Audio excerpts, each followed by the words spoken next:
Y yo quisiera pedirle simplemente una opinión como ciudadano, como profesional de las leyes, como abogado penalista, al doctor César Nakazaki, que es nuestro primer invitado esta noche. Muy buenas noches y gracias por acompañarnos. Mávila. No sé qué sensación le deja. Yo digo, bueno, está hablando, habla uno, habla el otro. Uno siente que no hay una cabeza. De pronto es lo que yo por lo menos he sentido. No sé cuál es su percepción. Creo que el presidente del Congreso actual lo que hace es manifestar su liderazgo político porque el abanderado en la defensa de militares y policías desde hace algún tiempo es Fernando Rospigliosi. Más allá que coincido contigo que quien debe explicarle al país cuál va a ser la estrategia, el plan de operaciones, cómo es que se va a manejar el control de esta protesta que se va a realizar, obviamente debería ser el comandante general de la Policía Nacional del Perú, ¿no? Sí, claro, porque uno puede, recoger la impresión, incluso él puede, ¿no? Decir, hombre, pero creo que está en un lugar, no sé exactamente dónde esté, pero puede ser una instalación Parece policial. una dependencia policial. Parece una dependencia policial, pero con dos policías como si se tratara de subordinados, porque en ningún momento hablan. Entonces hay un tema de comunicación. Últimamente hablamos mucho de comunicación política, ¿no? Hay quienes elogian, hay quienes critican al presidente Gerí, por ejemplo, el uso de su cuenta, el uso de su imagen, de su propia apariencia o vestimenta, ¿no? Pero todo esto lleva a una suerte de desorden. ¿Dónde está el liderazgo? ¿Quién toma la decisión? ¿A quién acudimos? En los últimos años, por ejemplo, y eso es una impresión también que creo comparten muchos, hemos visto cómo han llegado al tribunal más que nunca demandas competenciales. El propio término se ha puesto de moda, la demanda competencial, para que sea el Tribunal Constitucional el que nos diga lo que no está claro.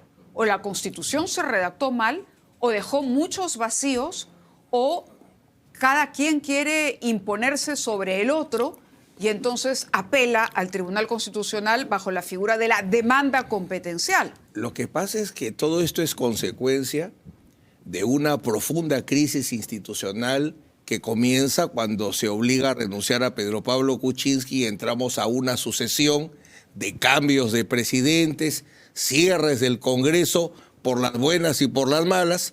Entonces, en medio de un terremoto institucional, hay reacciones. Uno está enfermo, tiene sintomatología, parte de esa enfermedad, de ese conflicto interinstitucional, es el uso que ahora se viene haciendo, como bien marcas, más frecuente de las acciones ante el Tribunal Constitucional, porque hay conflictos entre instituciones.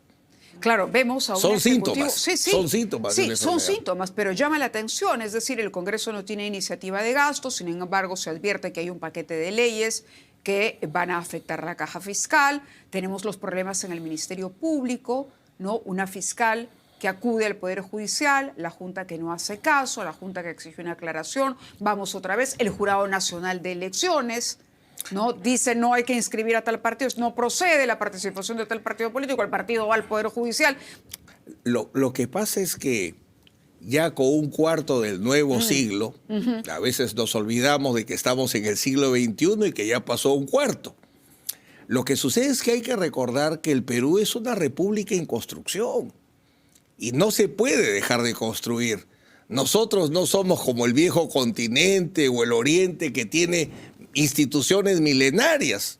Nosotros, desde el 90 a hoy, es la primera vez en el Perú que hay una seguidilla de presidentes elegidos popularmente, porque la regla en el Perú antes era gobiernos de facto, golpes de Estado, constituciones.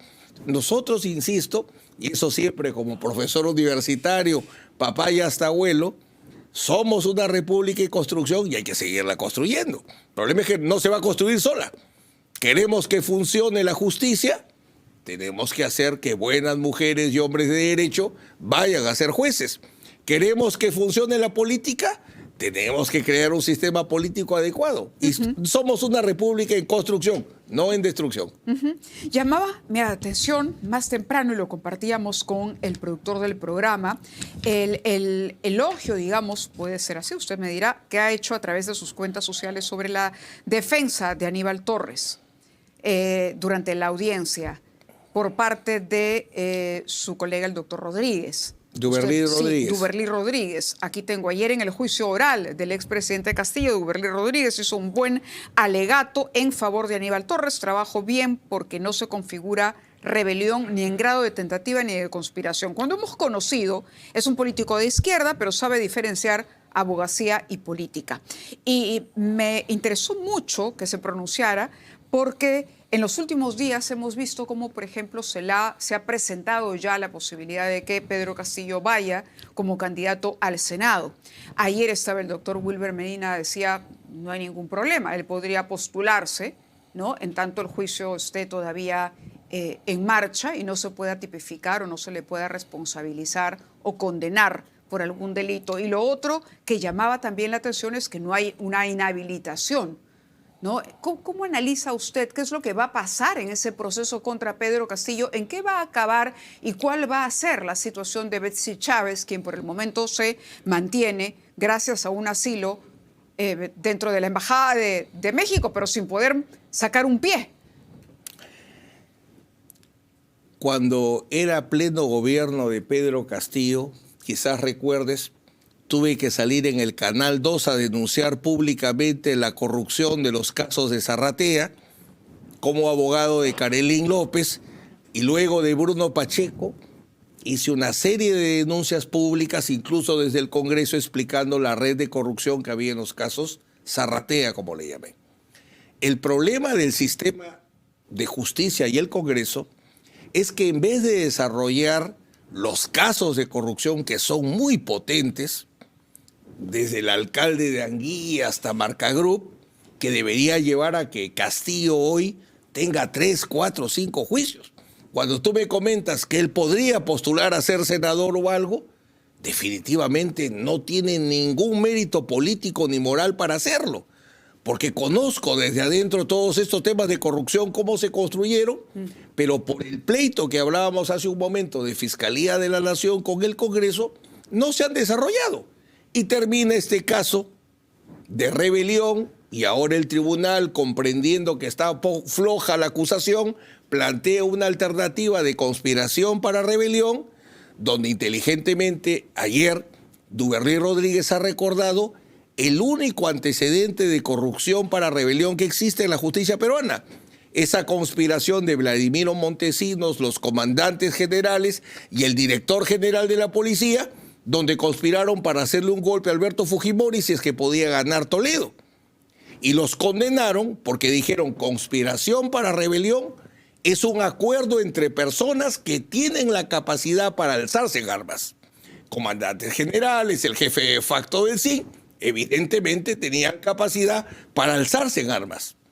La gran pregunta ahora es si Pedro Castillo, Aníbal Torres, Betsy Chávez y algún otro señor que está sentado ahí, si podemos equipararlo y decir tenían la capacidad de alzarse en armas.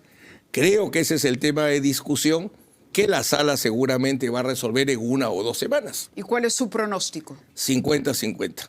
Yo creo que hay razones jurídicas para discutir una absolución, pero también soy consciente que este tipo de casos va a analizar el tribunal el impacto social, político que tiene y los precedentes que ha establecido la Sala Penal Permanente de la Corte Suprema. Eso supondría que en ese 50-50 hay 50% de posibilidades de que el señor Castillo quede libre. No, yo creo que el más complicado es él, porque incluso si condenaran por conspiración para rebelión, en los delitos contra el orden constitucional que poco se enseñan y menos podemos trabajar, lo que pasa es que yo he podido participar en los únicos que ha habido, que son 2 o 3, defendiendo a mi buen amigo Carlos Boloña. A ver, ¿qué sucede? Existe en el Código Penal una norma que se llama excusa absolutoria, que dice, quienes conspiran, quienes intentan levantarse en armas y no concretan algo, no concretan el alzamiento, están exentos de pena menos los líderes. Y definitivamente Pedro Castillo, sin duda alguna. Claro, pero ¿cuál sería el...? A ver, entonces lo de él no sería 50-50, sino habría una condena. Yo creo que dentro de la probabilidad del escenario de condena, él es el más complicado, sin duda alguna. Y por eso es que no ha hecho defensa jurídica, sino un sabotaje del juicio. Pero en el caso de Betsy Chávez, por ejemplo... En ella sí podría darse, si terminan condenando por conspiración, esta figura que quien no es líder, si se trató de un intento que no se llegó a concretar, la Corte Suprema ha dicho tentativa. Sí. Pero se olvida que la ley dice que así si hubieran salido los tanques a las calles, si no continuaban con el alzamiento, están exentos de pena, menos los líderes y dirigentes. Ahora, Castillo, por su parte, ha denunciado también a Dina Boluarte, ha denunciado a todo el Congreso, porque no se ha respetado el reglamento que impone los 104 votos para la vacancia. ¿Esto va a tener algún futuro? ¿O los hechos pueden, como también hemos escuchado al congresista, entre otros al señor Rospigliosi, decir que había que resolver en ese momento porque era la única manera de contener la intentona golpista? No tiene ni base moral ni base jurídica. Base moral porque conozco la red de corrupción que se armó con los niños, incluso Pero por cierto, esos casos no los estamos viendo, ¿no? A eso voy. A mí me parece, yo hace tiempo dejé la defensa de Carolín López y de Bruno Pacheco, pero me parece inexplicable que casos que estaban tan desarrollados, ¿qué pasó? ¿Dónde están? ¿Dónde los congelaron? Me hace acordar al caso del presidente Vizcarra y el tema de las pruebas rápidas. Yo defendía a su ministra de Salud. Era un caso bien desarrollado. Y no sé por qué, si es el Congreso o la Fiscalía de la Nación, que parece que tienen un refrigerador, una congeladora muy grande. Y casos importantes los terminan congelando y silencio absoluto. Claro, porque esos casos que usted ha mencionado fueron los que dieron pie a las primeras mociones de vacancia en contra de Castillo. Antes que existe el EFICOP. Claro. Es más, nadie quería recogernos ese caso. Algún día la historia contará, me iba fiscalía por fiscalía y me decían, no, que voy a chocar el presidente. Y tuve que ir donde Rafael Vila y decirle, oye, tú si tienes espalda, pues te has enfrentado a una serie de casos, tú tienes que... Y con él hicimos la colaboración eficaz. Justo él es el único que la recibió. Fiscalía por fiscalía, Mávila me iba, no, yo no voy a chocar con el presidente. Oiga, no, oiga, pero es su caso, no. Y justo con Vela le dije, viejo, si tú tienes espalda para todos estos casos, también tienes espalda para esto. Claro, y ahí arrancamos. Claro. Fueron varios intentos de tratar de alcanzar los votos para vacar a Castillo. Y lo paradójico también es que hasta el momento el Congreso no hay ninguna inhabilitación por parte del Congreso contra Castillo. Y cuando uno habla de moral, digamos, se le está permitiendo que siga participando, no está inhabilitado políticamente. Es que había varios congresistas comprometidos en una de las redes de corrupción, ¿no? Castillo, para él salir adelante en los intentos que hacía el Parlamento, y el exministro Silva de Transportes y Comunicaciones, tenían toda una red de manejo, e incluso a su gabinete en la sombra escogían a cada uno que tenía que ir a hablar con las distintas fuerzas políticas. Ese caso se presentó. ¿Por qué no se desarrolló? ¿Por qué hoy no es juicio? Congeladora. Increíble, ¿eh? Increíble, porque no ha pasado tanto tiempo, pero fíjese usted, todo lo que estamos hablando parece que hubiera ocurrido hace 20 años atrás, porque no lo escuchamos con frecuencia. Martín Vizcarra va a ser condenado. La probabilidad es alta, ¿no? Ahora creo que han escuchado a las partes, sí. Entonces... Hoy ha sido el último alegato de la Procuraduría. Ahora ya no está Silvana Carrión, está El termómetro es el fiscal Germán Juárez, que es un silencioso, me hace acordar a la abejita, que es bien trabajador, es muy laborioso. Y va construyendo sus casos. Y en el caso del expresidente Vizcarra, no solo hay constructores, colaboradores eficaces, sino está una persona sumamente cercana a él que termina reconociendo que fue pente para pagos, ¿no? Que es el exministro Hernández. Entonces veo un caso muy sólido. Mi proyección, ahí no es 50-50. Yo diría 90 contra 90 que lo condenan. Falta y 10 simplemente que no lo condenan. el alegato de la defensa. Creo que es el último termómetro. Claro, es lo último, pero realmente cuando uno escucha al fiscal y al procurador también, como usted dice, parece un caso ya redondo y resuelto, ¿no? Otra pregunta importante que quería hacerle, la gente a propósito de esta convocatoria de mañana, o por lo menos quienes convocan a las marchas, hablan mucho de derogar las leyes pro crimen, dentro de unas. ¿Usted considera que el Congreso tiene que volver a revisar esas normas? ¿Cuál es el impacto real en la lucha contra el crimen organizado de las leyes que dio el Congreso? Las leyes penales, que son por las que yo puedo analizar, sí, no son leyes pro crimen. eran problemas que había que solucionar y de repente no se solucionaron de la mejor forma. Pongo un ejemplo, los procedimientos de colaboración eficaz. ¿Cuál era el gran problema? Que recibían la declaración del aspirante a colaborador eficaz y por un desdichado reglamento, un decreto supremo que dio mi buena amiga Marisol Perestello, con esas declaraciones de aspirantes encarcelaban a la gente.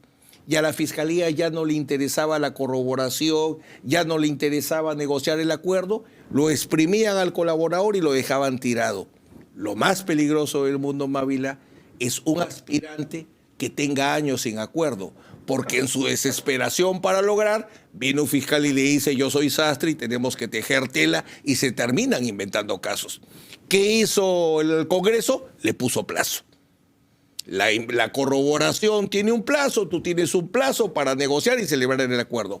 Para mí no era la solución más feliz, la solución era: no puedes usar, fiscal, nada de la colaboración hasta que no tengas tu acuerdo. Y con eso corrían como si fueran Fórmula 1. Como era en la época de Matilde Pinchi Pinchi.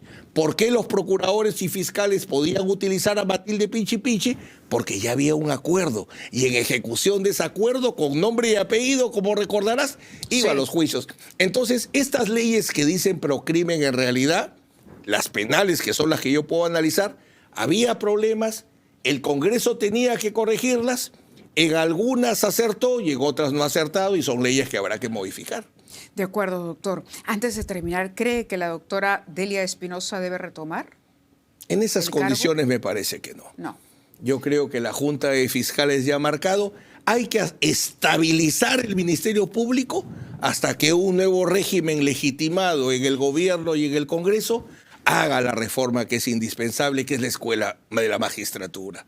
Los jueces y fiscales del Perú tienen que salir de posgrados de 2 o 3 años que dé tiempo para escoger a los mejores, porque el sistema de CNM y Junta Nacional de Justicia ha fracasado a un 100%. Ha fracasado. Muchas gracias, doctor Nagasaki, por estar con nosotros esta noche. Vamos a ir a la pausa y vamos a regresar con el economista Carlos Adriancén para hablar de temas económicos, el aumento de sueldos en el Tribunal Constitucional